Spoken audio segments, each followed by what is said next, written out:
armas tomar, que sabe de... Una selfie, ¡ahí nos vemos!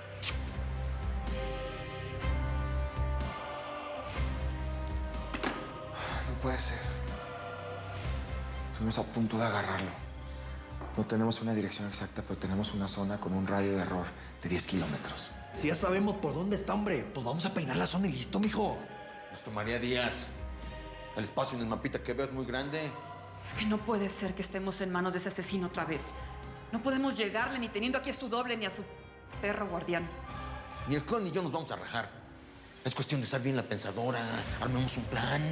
Si falla el plan A, metemos el plan B o el plan C hasta llegar a la Z. Pero yo no me muero antes que el Teca, ¿eh? Y sé que el colombiano piensa lo mismo que yo. El doble del Teca ya no nos sirve. Cuando llegó a esta casa no tenía nada que perder. Pero todo fue una trampa.